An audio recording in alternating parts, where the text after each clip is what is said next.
Დაბრუნდით პირდაპირ ეთერში ჩვენ სტუმართან ერთად. ჩვენი სტუმარი გახლავთ ქალბატონ ნინო ასეხნიაშვილი, მედიცინის დოქტორი, ენდოკრინოლოგი. გამარჯობათ ქალბატონ ნინო, მადლობა სტუმრობისთვის, რომ გამონახეთ ჩვენთან სტუმრობისთვის. და ალბათ დავიწყოთ პირდაპირ სტატისტიკით. მე ვახსენე კიდეც სანამ შემოვიდოდით პირდაპირ ეთერში, რომ ძალიან ბევრი ადამიანს აწუხებს ეს პრობლემა. ძალიან გახშირდა და ძალიან იმატებს დიაბეტის რაოდენობა. რასთან შეიძლება იყოს ეს დაკავშირებული და რა სტატისტიკური მონაცემები არსებობს? მართალი ბრძანდებით კი ეს უკვე რაღაცა ეპიდემიასავით არის ეს დიაბეტი. საკმაოდ აქტუალური პრობლემა არის დღევანდელ დღეს მთელ მსოფლიოში და მოდით მოკლედ ვთქვათ საერთოდ დიაბეტი რა მდგომარეობა აქედან დავიწყოთ, ხო? დიაბეტი ეს არის მომატებული შაქრის დონე. მე შევეცდები რომ ძალიან მარტივიანით ვისაუბრო ყველასთვის გასაგებად, ხო? ეს არის მომატებული შაქრის დონეს სისხლში, რომელიც გამოწვეული არის ინსულინის ან ნაწილობრივი ან სრულებით მთლიანად ნაკლოვანებით, ან ინსულინის მიმართ გრძნობელობის დაქვეითებით. ინსულინის როლზეც ვისაუბროთ აუცილებლად, რომ პროგრესაკები გახდეს. კი ბატონო, ესე იგი ჩვენს ორგანიზმში არის ესეთი კუჭქვეშა ჯირკვალი პანკრეასი, რომელშიც არის ლანგერჰასის კუნძულები, სადაც არის ბეტა უჯრედები, საიდანაც გამოიყოფა ეს ინსულინი. ეს ინსულინი საჭირო არის იმისთვის, რომ საკვებით მიღებული შაქრის უხეშად რომ ვთქვათ, აი გადამუშავება მოხდეს უჯრედის შიგნით, ანუ სისხლში გროვდება უჯრედის შიგნით შეღწევა რომ მოხდეს. დიახ, ამაში გვეხმარება ინსულინი. როდესაც ინსულინის ნაკლოვანება არის ორგანიზმში ეს შაქარი გროვდება, ანუ გლუკოზა გროვდება დიდი რაოდენობით სისხლძარღვებში, რაც შემდგომ უკვე იწვევს ბევრ სხვადასხვა გართულებებს და ნუ საბოლოოდ მიყვება შაქრიან დიაბეტს. ფაქტობრივად რო ვთქვათ, შეიძლება ვთქვათ, რომ ინსულინის შევადაროთ მე კარის კაცს, რომელიც კარს უღებს უჯრედის უღებს გლუკოზას ან შაქრის ნაწილს, რომელიც შევიდეს უჯრედში და განახორციელოს იქ გლუკოზის როლზეც რო ვთქვათ, იმიტომ რომ ატომი ეს არის ყველაზე ეს არის ძირითადი ენერგეტიკული მასალა, რომელსაც იღებს ორგანიზმი, ხო? გლუკოზის საშუალებით ჩვენ ვიღებთ ენერგიას. ამიტომ გლუკოზა არის აუცილებელი, რომ ტვინისთვის ერთადერთი ხო თუ არ ვწდები? ანუ სასიცოცხლოდ მნიშვნელოვანი. არა მხოლოდ ტვინისთვის, აბსოლუტურად ყველა უჯრედისთვის არის აუცილებელი, იმიტომ რომ გლუკოზის დაშლით ჩვენ უკვე ვიღებთ ენერგიას, ჩვენი ორგანიზმი იღებს აქედან ენერგიას.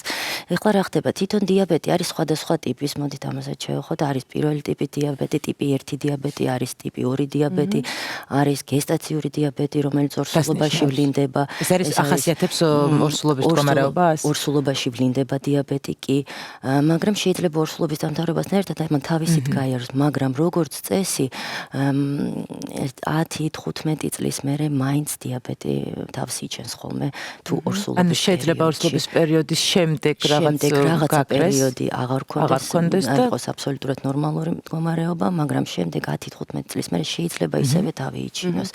ძირითადად უფრო გავრცელებული მეორე ტიპის დიაბეტია თუ არ ვწდები? კი, მართალი ბრძანდებით მეორე ტიპის დიაბეტია, მაგრამ მოდით აი გეტყვით ერთი სიტყვით ტიპი 1 დიაბეტის შესახებაც. ეს საკმაოდ ისეთი აქტუალური არის და ძიმე პრობლემა არის, იმიტომ რომ ემართებათ პატარა ბავშვებს. ყველაზე უფრო მეტი რის ჯგუფი ეს არის 4-დან 7 წლამდე და 12-დან 15 წლამდე ბავშვები და იცით რა არის, თუ ჩვენ ამ შემთხვევაში ინსულინით ჩანაცვლება არ მოვახდინეთ, ხო, ეს არის სასიცოცხლო მნიშვნელობის, იმიტომ რომ ამ შემთხვევაში პრაქტიკულად ინსულინი აღარ არის ორგანიზმში. ან ძალიან მცირე რაოდენობით არის. რაც შეეხება ტიპი 2 დიაბეტს, ადრე იყო მოსაზრება, რომ მხოლოდ 40 წლის ასაკის ზევით ემართებოდა ტიპი 2 დიაბეტი, რაც აბსოლუტურად შეცვლილი არის და შეიცვალა უბრალოდ და ეს გამოწვეული არის სხვადასხვა ფაქტორებით. იცით რა ხდება? განსაკუთრებით აი პუბერტატი გარდატეხის ასაკის ბავშვებში მთელ მსოფლიოში არის ძალიან მომატებული ტიპი 2 დიაბეტი. ეს გამოწვეული არის ჭარბი წონით. და არასწორი კვებითი რეჟიმით, ეს აი სწრაფი კვების, საკვები პროდუქტების მიღებით და არასასურველი პროდუქტების, არაჯანსაღი ცხოვრების წესით და ასევე უნდა დავამატო, რომ ფიზიკური დატვირთვის ნაკლებობით. სამწუხაროდ ჩვენი ბავშვები ან ძალიან ბევრს მეცადინეობენ, ან მთელი დღეს ხედან კომპიუტერთან, რაც ნუ აბსოლუტურად ბატონო, ჩვენ ვახსენეთ ჭარბი წონა, ვახსენეთ ის რომ ორსულობის დიაბეტი, ანუ გამოვნება ორსულობის პერიოდში, რომელიც თავისთავად არ ნიშნავს, რომ პაციენტს აქვს დიაბეტი, მაგრამ ზრდის რისკს იმისთვის, რომ მოხდეს დიაბეტის გამოვნება თუნდაც ორსულობის შემდეგ 10-15 წლის შემდეგ. სხვა კიდევ რა არის ფაქტორები, ეს ის ფაქტორები, რომლებიც შეიძლება დიაბეტის გამოვნება გამოიწვიოს?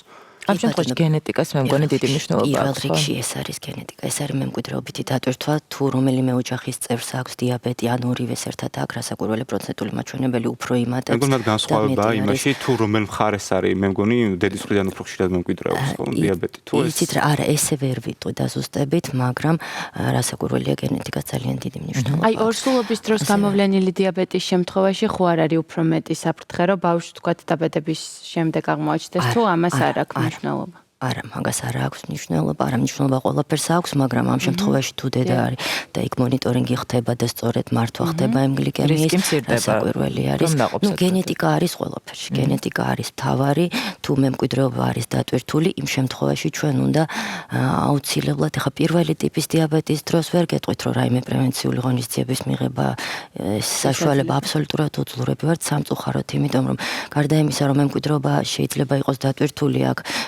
გენოტიპი შეიძლება იყოს, ანუ გენურ მარკერებს აქვს მნიშვნელობა და ასევე ეს არის ავტოიმუნური პროცესი, როდესაც აი სხვადასხვა სახის შეიძლება მაგალითად ვირუსული ინფექცია დაემართოს ბავშვს, ხო, ნებისმიერი რაიმე სახის და რამაც პროვოცირება მიცეს და თუ ჩვენ აქ გვაქვს სისუსტე, იმ შემთხვევაში უკვე ჩაირთვება ორგანიზმის იმუნური სისტემა, გამოიყოფა ანტისხეულები და საკუთარ ჯირკვალს რგუნავს მერე თავისი საკუთარ უჯრედებს მეორე ტიპის დიაბეტი. ამ შემთხვევაში თუ გვაქვს გენეტიკური ფაქტორი შეგვიძლია ხო რაღაც პრევენციული რასაკვირველია, შეგვიძლია, იმიტომ რომ წინ ამას უწყვის ხოლმე ყოველთვის გლიკოზადორანტობა, ყოველთვის აი ინსულინორეზისტენტობა შეიძლება ჭარბი წონა თუ არის, ხო, იყოს მომატებული ინსულინი და ამ შემთხვევაში ჩვენ უკვე სწორი კვებით, ფიზიკური აქტივობით ჩვენ შეგვიძლია რომ ანუ შეუქცევადი არის ეს პროცესი და შეგვიძლია რომ მივხედოთ ამ პრობლემას, მაგრამ თუ უკვე ჩამოყალიბდა დიაბეტი, ნუ იმ შემთხვევაში საჭირო არის ასევე სწორი კვებითი რეჟიმი, ასევე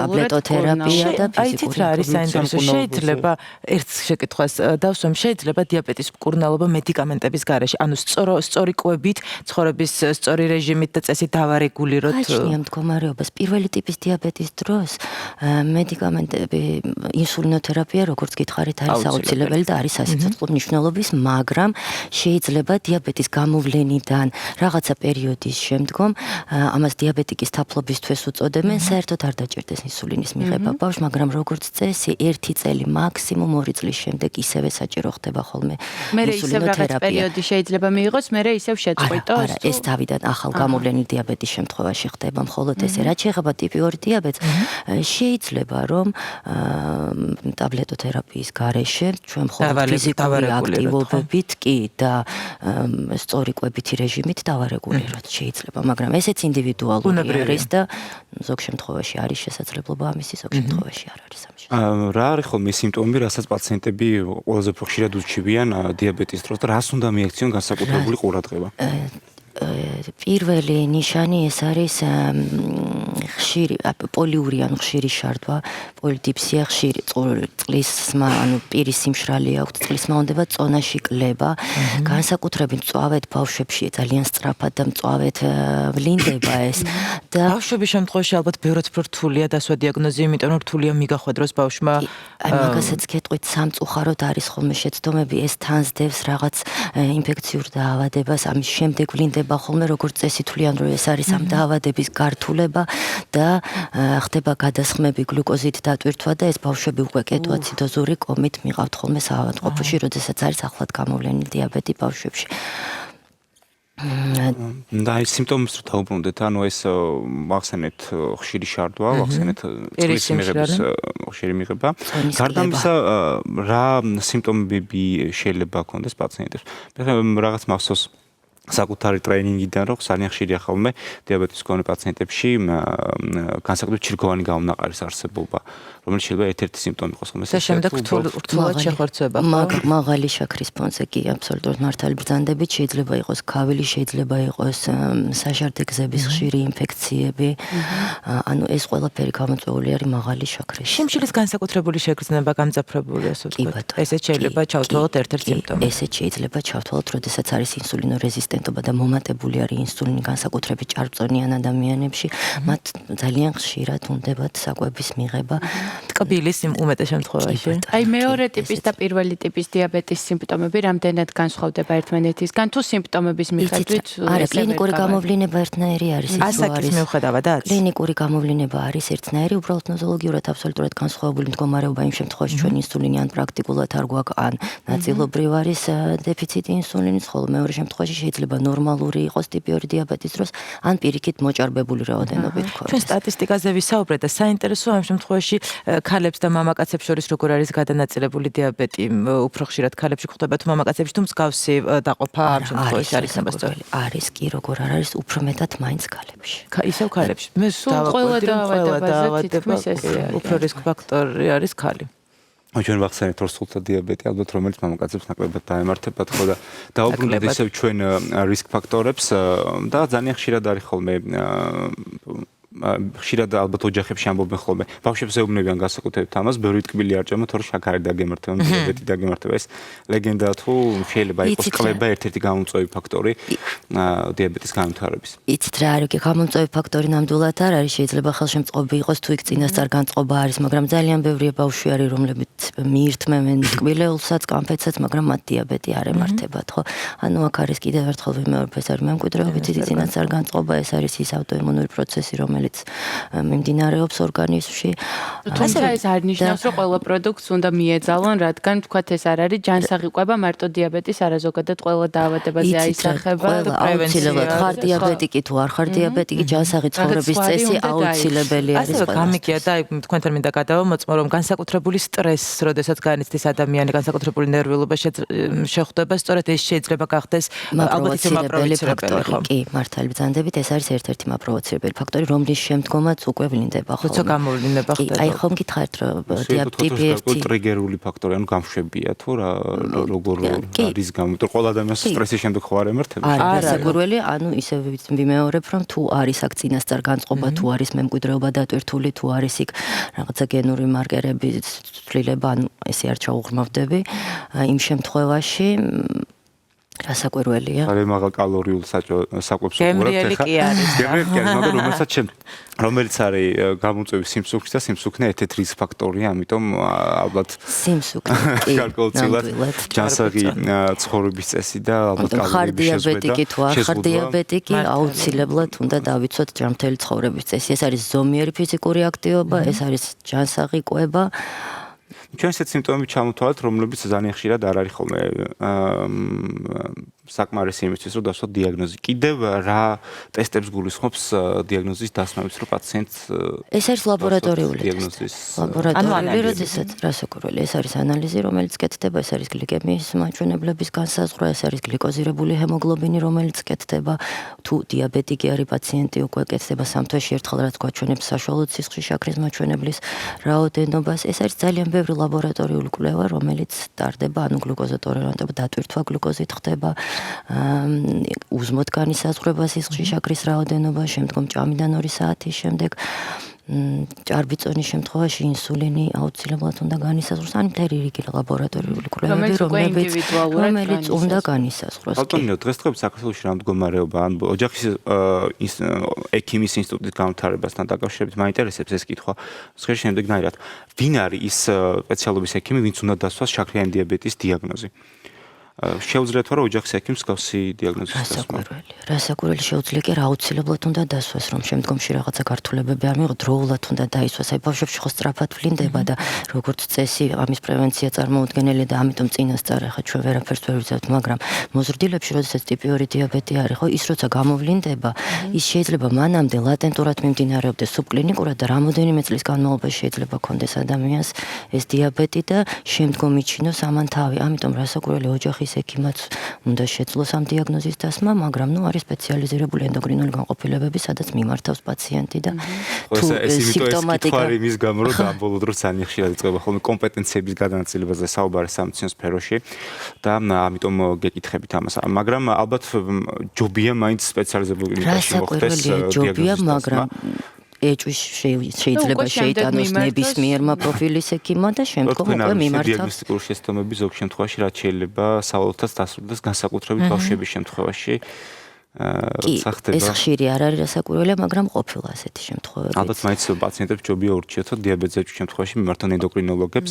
და ვიცი რა, მე მგონი ყველა დაავადების შემთხვევაში მიმართოთ სპეციალიზებულ ექიმს როგორ შეიძლება. ჩვენ უნდა ურჩიოთ ალბათ, რომ თუ გვექნა, თუ შეამჩნიეს, რომ აქვთ მათ ხშირი შარდვა, წყურვილის შეგრძნება, წონაში კლება, ამ შემთხვევაში ეჭვი შეიტანონ დიაბეტზე და უკვე შემდგომ თვითონ მიმართავენ. დროული მიმართვა მნიშვნელოვანია გართულებების თავიდან აცილების მიზნითაც, ხო, რა თქმა უნდა, იმიტომ რომ რაც უფრო ადრე მიმართავთ, სერიოზული გართულებები შეიძლება თავიდან ავიდოთ. ზოგადად რა გართულებებია? საკმაოდ მძიმე გართულებები ახასიათებს დიაბეტს, ეს არის დიაბეტური რეტინოპათია, ეს ნეიროპათია, ნეფროპათია, ანუ მარტივად რომ გითხრათ, ეს თირკმელებზე შეიძლება შეგვექმნას პრობლემები, რამაც თირკმლის უკმარისობა გამოიწვიოს, მხედველობის დაქვეითება, სიბრმავემდეც კი დიაბეტური ტერფი, ეს არის ერთ-ერთი უმძიმესი გართულება, როდესაც ამპუტაციამდეც მივდივართ. ამიტომ ამ ყველაფრის თავიდან აცილების მიზნით რასაკვირველია. ამ თავიდან ასაზრდებლად საჭიროა მკურნალობა. რა მიმართულებებს გულისხმობს მკურნალობა? მიმართულება ეს არის ძირითადი სწორი კვება, ჯანსაღი კვება, ანუ ყველაფერი ხომ იცით არის სწორი მენეჯმენტი. ან ჩვენ თუ სწორედ გადავანაწილეთ ჩვენი დღის განრიგი, თუ სწორედ დავგეგმეთ ჩვენი კვება, თუ ექიმთან ერთად კონსულტაცია მივიღეთ და სამკურნალო საშუალებებით, ანუ თქვათ ინსულინი არის საჭირო თუ შაქრის დამწევი ტაბლეტები, თუ ამას ყველაფერს შევასრულებთ ისე როგორც საჭირო არის, არანაირი გართულებები არ გვექნება. ძალიან ხშირად არის ხოლმე ესეთი წარმოდგენები, მე მსმენია მსგავსი ჩემს ნათესაობისგან, მეზობლებისგან და ასე შემდეგ, რომ ალბათ ჯობდაო თავიდან ინსულინის კეთება დაგვეწყო, ანუ ეს მეორე ტიპის დიაბეტზე, მეორე ტიპის დიაბეტის შემთხვევაში ეს ლეგენდა თუ რატომ აქვს ადამიანებს ესეთი წარმოდგენა? არა, რასაკვირველია, თავიდანვე ინსულინით არავინ არ დაიწყებს მკურნალობას, თუ არის ამის საჭიროება. მეორე ტიპის დიაბეტის დროს, როგორც გითხარით, ან ნორმალური რაოდენობით არის ინსულინი, ან პირიქით მომატებული არის ინსულინი. არის შემთხვევები, როდესაც ტაბლეტოთერაპია უკვე მაქსიმალურ დოზებს ვიღებთ და აბსოლუტურად უძლური არის, ამ შემთხვევაში ხდება ინსულინოთერაპიის დაწყება. ალბათ გვერდით ეფექტთან დაკავშირებით არის ხოლმე ჩივლები, მაგრამ ისე როგორც ტაბლეტებს, ასევე ინსულინისაც აქვს თავისი გვერდითი ეფექტები.